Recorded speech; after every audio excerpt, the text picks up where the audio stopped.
નમસ્તે વિદ્યાર્થી મિત્રો, ફરી પાછા ટીવાય બીકોમનું ખૂબ સરસ મજાનું paper that is called HRM.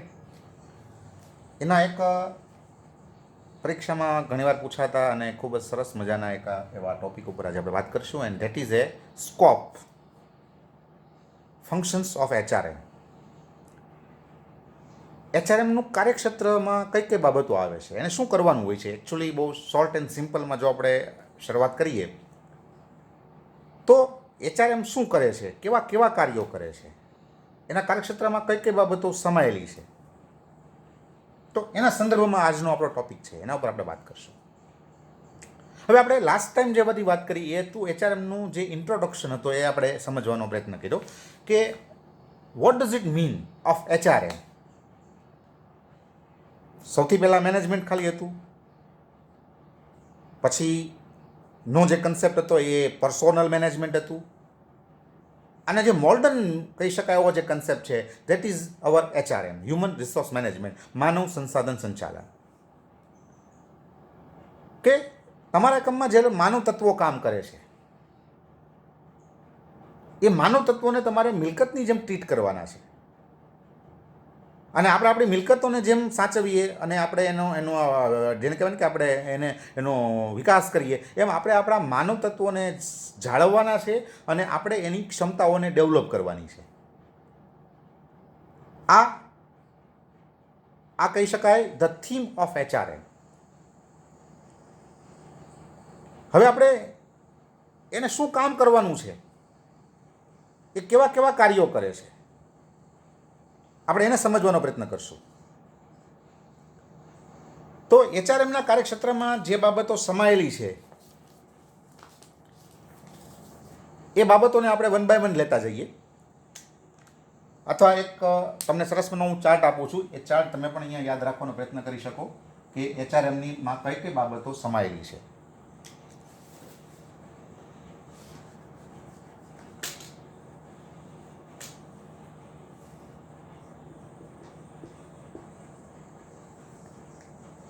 પહેલું છે રોજગારલક્ષી કાર્યો.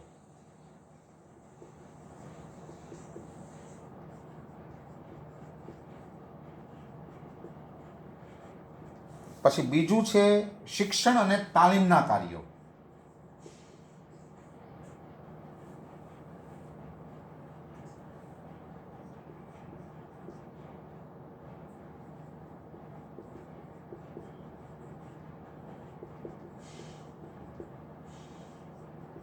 ત્રીજું ઔદ્યોગિક માનવ સંબંધો.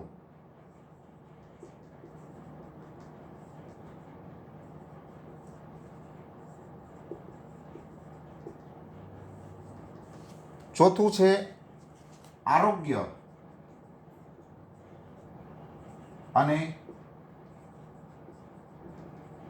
સલામતીના કાર્યો. અને number 5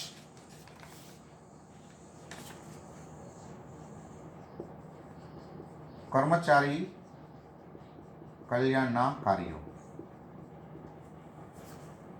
number 1, number 2, number 3, number 4, number 5. HRMના કાર્યક્ષેત્રમાં સમાયેલા મુખ્ય 5 કાર્યો.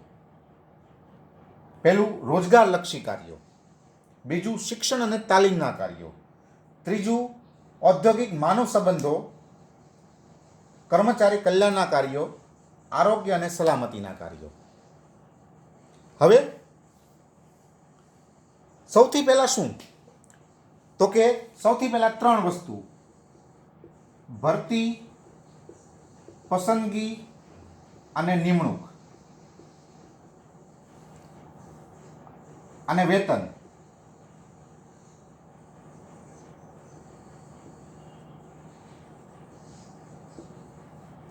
અથવા તમે એમ પણ કહી શકો વેતન સંચાલન.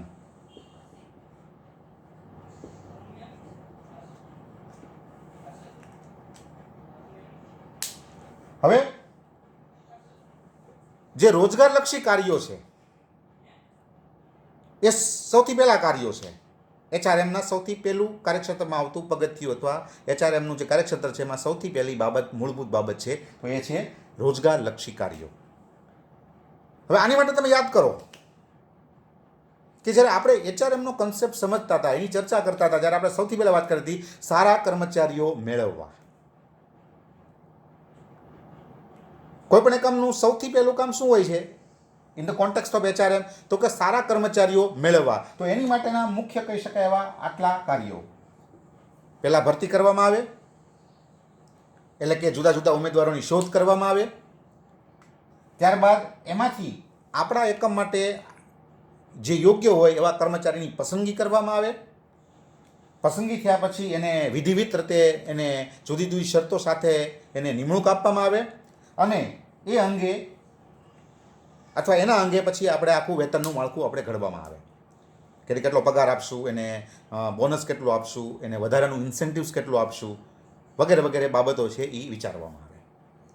તો એના જે મુખ્ય કહી શકાય એવા જે મુખ્ય 3-4 જે કાર્યો છે રોજગારલક્ષી કાર્યક્ષેત્રમાં આવતા એ છે ભરતી, પસંદગી, નિમણૂક અને વેતન અંગેનું સંચાલન. બરાબર? એને તમે વેતન માળખું ઘડવું એમ પણ કહી શકો અને તમે એને વેતન સંચાલન તરીકે પણ તમે ઓળખી શકો. એને આપણે અહીંયા રોજગારલક્ષી કાર્યોમાં આપણે એને અહીંયા સમાવી લીધેલું છે. તો સૌથી પહેલાં સારા કર્મચારીઓ મેળવવા. સારા કર્મચારીઓ એટલે કે સૌથી પહેલાં આપણે શું કરીએ, સૌથી પહેલાં એકમ શું કરે અથવા એચઆરએમસી સૌથી પહેલું કામ શું કરે તો કે એકમ બરોબર ચાલે, એકમ ખૂબ સરસ રીતે ચાલે એટલા માટે એ સૌથી પહેલાં તો સારા ઉમેદવારોની શોધ કરે. That is called recruitment. એને આપણે કહીએ છીએ ભરતી. ભરતી અને પસંદગી વચ્ચે ઘણો ડિફરન્સ છે જેની આપણે આગામી કેટલાક ચેપ્ટર્સમાં આપણે એની ચર્ચા કરશું. અત્યારે આપણે એટલું સમજવાનું છે ભરતી એટલે સારા ઉમેદવારોની, યોગ્ય ઉમેદવારોની શોધ કરવી. આપણા એકમમાં જે જગ્યાઓ છે, આપણા એકમમાં જેવા પ્રકારના માણસોની જરૂરિયાત છે એવા માણસો અથવા એવા ઉમેદવારોની શોધ કરવી. That is called recruitment. એને આપણે ભરતી કહીએ છીએ. ત્યારબાદ જે ઉમેદવારો આપણે શોધી લીધા હોય એમાંથી પછી આપણે ટેસ્ટ લઈએ, એના ઇન્ટરવ્યૂ લઈએ, જુદા જુદા એની જેને કહેવાય એનું મૂલ્યાંકન કરીએ અને પછી એમાંથી જે સારા ઉમેદવારો હોય, આપણી માટે જે અનુકૂળ હોય, આપણી માટે જે યોગ્ય હોય એવા ઉમેદવારોને પછી આપણે ફાઇનલી પસંદ કરીએ. એને કહેવાય છે સિલેક્શન. પહેલી પ્રોસેસ છે એ રિક્રુટમેન્ટ છે, પછીની પ્રોસેસ છે એ છે સિલેક્શન છે. સિલેક્શન થઈ ગયા પછી એને વિધિવત રીતે નિમણૂક આપવામાં આવે, ઓર્ડર આપવામાં આવે. રોજગારીની શરતો એટલે કે નોકરીની શરતો એની સાથે નક્કી કરવામાં આવે કે ભાઈ તમને 1 વર્ષ તમારે પ્રોબેશન પીરિયડ ઉપર એટલે કે અજમાયશી ધોરણે રહેવું પડશે, ફિક્સ પગારમાં રહેવું પડશે, તમારે તાલીમ લેવી પડશે. આ કરો ટૂંકમાં એની સાથે જુદી જુદી નિમણૂકની શરતો છે એ નક્કી કરી અને એને વિધિવત રીતે નિમણૂક આપવામાં આવે. પ્લસ તો કે એનું વેતન અંગેનું પણ માળખું તૈયાર કરવામાં આવે કે ભાઈ ચાલો આપણે મેનેજર છે એની નિમણૂક કરી છે તો આપણે એને કેટલો પગાર આપશું, બોનસ આપણે કેટલું આપશું, કઈ રીતે આપશું, કઈ રીતે આપણે આપણા કર્મચારીઓને ઇન્સેન્ટિવ્સ આપશું, કઈ રીતે આપણે જુદી જુદી નાણાકીય એને વધારાના લાભો આપશું.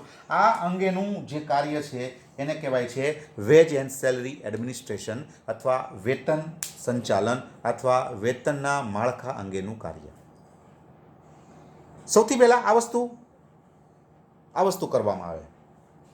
હવે રોજગારલક્ષી કાર્ય પૂરા થઈ જાય પછી આવે શિક્ષણ અને તાલીમ. પછી આવે શિક્ષણ અને તાલીમ. હવે શિક્ષણ અને તાલીમમાં શું કરવામાં આવે તો કે જે ઉમેદવારોને તમે પસંદ કર્યા છે, નિમણૂક આપી છે, હવે એને તમારે તાલીમ આપવાની છે. તમે એને તાલીમ માટેની વ્યવસ્થા ગોઠવશો. પ્લસ જે આપણા જૂના કર્મચારીઓ છે એને પણ આપણે સમયાંતરે જુદા જુદા સમયના અંતરે આપણે એને તાલીમનું આયોજન એની માટે કરવું જોઈએ. કારણ કે એચઆરએમનો બીજો કન્સેપ્ટ છે, બીજી થીમ છે, યાદ કરો, to develop mental and physical skill of your people. પહેલું આપણે શું વાત કરી હતી તો કે to get right candidate for the right job.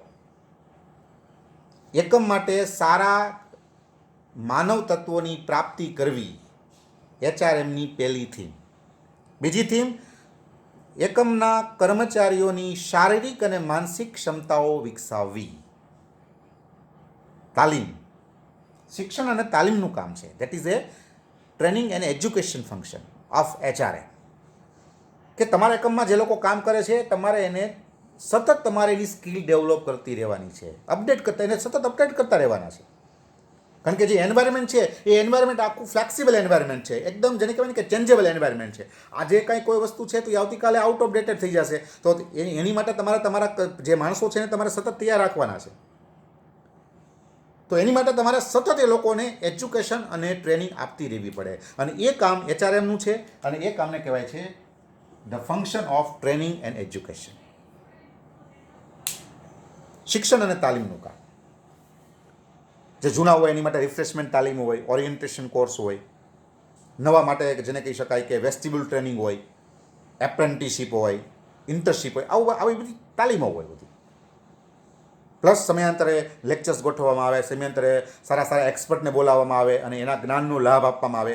In short, HRMનું બીજું કામ છે to develop, to improve the mental and physical skill of your people.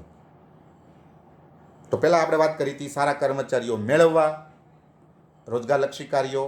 બીજું આપણે વાત કરેલી હતી, બરાબર છે, કે આપણા એકમમાં કામ કરતા કર્મચારીઓ છે એની આપણે સ્કિલ ડેવલપ કરવાની છે, બરાબર છે.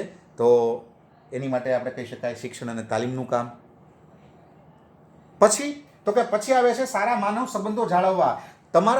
તમારું એકમની અંદર જે માનવ તત્વો કામ કરે છે એની સાથે, એટલે કે એકમ અને એના કર્મચારીઓ વચ્ચે સારા સંબંધો હંમેશા હોવા જોઈએ.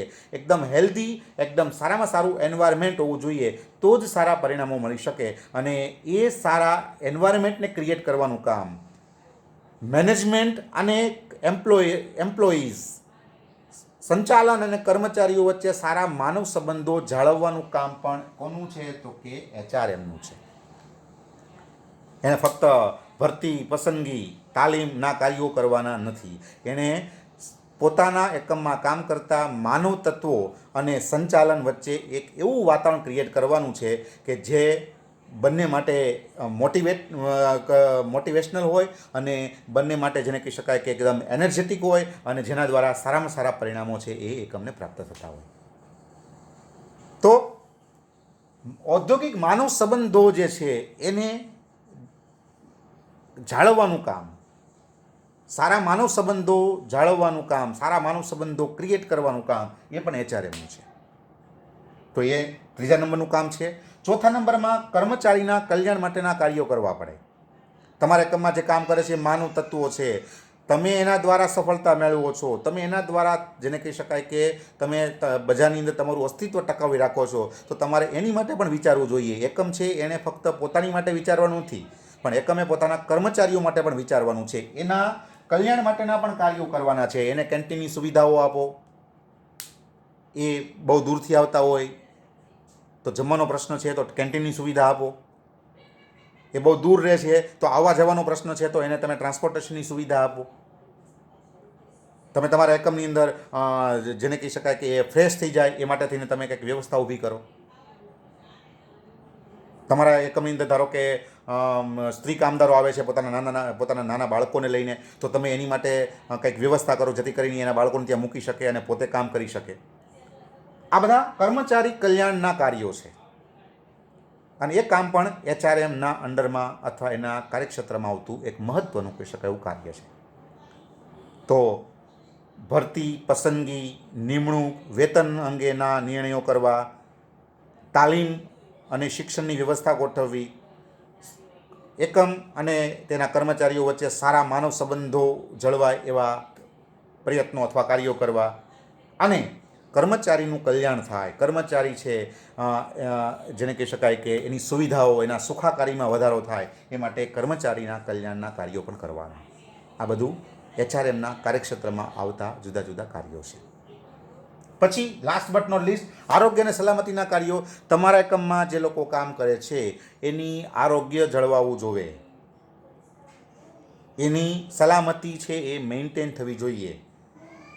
કોઈ કામદાર કામ કરતો હોય, એનું એક્સિડન્ટ થશે તો એને નુકસાન તો જશે, સાથે તમારે પણ નુકસાન જશે. તમારા એકમમાં કોઈ કામ કરે, જે લોકો કામ કરે છે એનું આરોગ્ય જો નહીં બરોબર હોય તો એ તમને સારામાં સારું આઉટપુટ નહીં આપી શકે, સારામાં સારું પરફોર્મન્સ નહીં આપી શકે. તો એને તો અસર થશે જ, પણ સાથોસાથ તમને પણ અસર થશે, તમારા પરિણામો ઉપર પણ એની અસર પડશે. તો તમારે એવા કાર્યો કરવાના છે કે જેથી કરીને એનું ફિઝિકલ હેલ્થ છે મેન્ટેન થાય, એનું મેન્ટલ હેલ્થ મેન્ટેન થાય, એની સેફ્ટી ડેવલપ થાય. તો એની માટે પણ તમારે કાર્યો કરવાના છે. તો એની માટે શું કરી શકાય? તો કે ફોર એક્ઝામ્પલ આપણે જોઈ શકીએ છીએ કે ભાઈ મોટી મોટી ફેક્ટરી હોય તો ત્યાં આગ લાગી હોય તો એને બુઝાવવા માટેના ત્યાં મોટા મોટા સિલિન્ડર્સ હોય છે, જેથી કરીને અચાનક આગ લાગી હોય તો એ સિલિન્ડરનો ઉપયોગ કરીને આગથી બુઝાવી શકાય, એક્સિડન્ટને નિવારી શકાય. પ્લસ તો કે માની લો કે કોઈ એવા કેમિકલ સાથે કામ કરવાનું હોય તો કંપની છે કામદારોને એવા સૂટ આપશે, એવા કપડાઓ આપશે, જેથી કરીને એ પ્રોટેક્શન મેળવી શકે. તો તમારા એકમમાં જે લોકો કામ કરે છે એના આરોગ્યને જાળવવાના પણ તમારે કાર્યો કરવાના છે. And that is also main function of human resource management. તો આ બધા એના કાર્યો છે, રોજગારલક્ષી કાર્યો, પછી શિક્ષણ અને તાલીમના કાર્યો, પછી ઔદ્યોગિક માનવ સંબંધો જાળવવા, આરોગ્ય અને સલામતીના કાર્યો કરવા, કર્મચારીના કલ્યાણ માટેના અથવા એની સુખાકારી વધે એવા કાર્યો કરવા. આવા તમે ટાઇટલ નીચે તમે આવા બધા કાર્યોને તમે ઇન્ડિકેટ કરી શકો. તો સારા કર્મચારીઓ મેળવવા, એને જાળવવા અને એને વિકસાવવા, that is main theme of HRM. આ બધું તમે એમાં એડ કરી શકો. સારા કર્મચારીઓ મેળવવા એટલે રોજગારલક્ષી કાર્યો, સારા કર્મચારીઓ જાળવવા એટલે શિક્ષણ અને તાલીમના કાર્યો, અને સારા કર્મચારીઓને વિકસાવવા એટલે કર્મચારી કલ્યાણ, આરોગ્યલક્ષી કાર્યો. તમે એને સુવિધાઓ આપશો તો એ આપોઆપ ડેવલપ થશે. તો આ રીતે તમે એને જુદા જુદા સંદર્ભમાં તમે એને યાદ રાખવાનો પ્રયત્ન કરી શકો. તો that is A scope of human resource management. આ તમે યાદ રાખી શકો. Thank you.